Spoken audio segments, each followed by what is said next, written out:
Well, there's a first time for everything, and this might be my biggest tech upgrade yet. Let's get started. Now in my homes, TCL has slowly taken over the bedrooms from Samsung over the years. 3 TCL TVs take up my kids' bedrooms and my wife's office TVs. Great quality, all mini LED for a great price. However, when it comes to the living room, as a tech enthusiast, I typically want a higher end quality. So at CES, when I saw the TCL MQ6K series, I was really impressed by just the quality level it had for what others may call a mid-range. Now, while this video is not sponsored by TCL, they did send me over this TV to actually see what I really thought about it and if I would end up replacing my Samsung for my living room. So these are the top 5 improvements I noticed when going from a Samsung Neo QLED TV to the TCL MQ6K TV. First and foremost, I really love that TCL TVs support all HDR formats. Yes, I have a 2-year older Samsung TV, but really, even the current ones don't support all of them like TCL does. This is great because if you're using streaming services or like the 4K Blu-ray that I use in this, you really notice a difference when you have the specialized HDR formatting. So while Samsung does support HDR10+, TCL also adds on Dolby Vision and HLG formats specifically. So I really like that just because I get to view it in all formats exactly how it was supposed to be seen and how it looks the best in my opinion. Number 2, I watch a lot of WWE wrestling as well as play a lot of games. So having 144 Hz refresh rate is great, although it's only a slight improvement from the 120 I had before. There are game accelerators, which works great on PS5 Pro. Trust me, on games that support a higher frame rate, 4K quality, like Hogwarts Legacy on my PS5 Pro, it looks so smooth and just, it creates that wow factor where you're like, oh man, this looks so good. Number 3, I really love having this matte HVA panel. What it does is it makes it so that lights don't reflect off of your TV as easily. I always say this is so important, especially in a living room, because you usually have lots of windows and you never want to have those blinds open when you're watching TV, because then you get that reflection and it just kills your mood. So this is a great feature to have in a living room TV. All right, for number 4, I'm gonna get a little bit techie and explain a feature called QD Mini LED. So Quantum Dot Mini LED.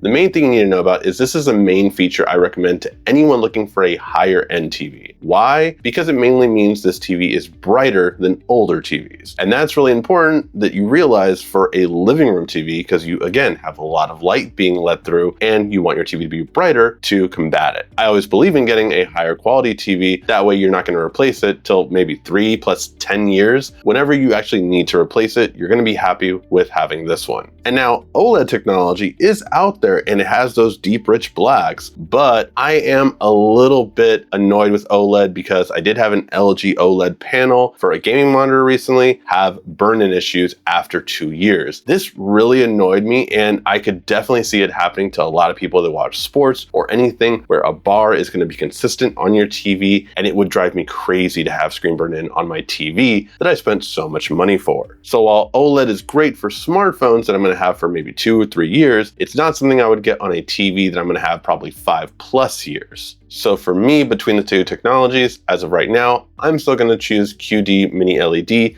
until some company proves me wrong otherwise. Finally, we move on to price point. This is a really important part because it's getting all of this technology. A QD Mini LED TV for a 65-inch at the time of filming is on sale for $799, and the 85-inch is on sale for $1499. And TCL does have cheaper, don't get me wrong. I have S series in my kids' bedrooms, but this is really for that higher end quality that you want for your main living room TV, and to get that big of a screen at that price is fairly impressive. But so for those reasons, I think the QM6K really is the best game day TV. I had a bunch of people over for WrestleMania and so many of them commented how much bigger the TV was, but also how much better the picture quality looked. So let me know what you guys think. Do you agree and think this is a really good looking TV for the price? And should I check out their higher end model, the QM7K, to compare it to it and see how much better you get with a higher end model versus the mid-range? Plus, which other brands should I take a look at? Sony, Samsung, LG, Hisense? Let me know in the comments section. Plus, let me know what's the size of the TV you last bought and the next size you're going to buy. I would love to know in the comments section where everyone's at. Thank you as always so much for watching. This has been RICKY, the YouTube Tech Guy. Thank you so much again for watching. Make sure to like, subscribe, and comment down below. Also, follow me on social media at YouTube Tech Guy. And check out some more great tech videos on your screen right now.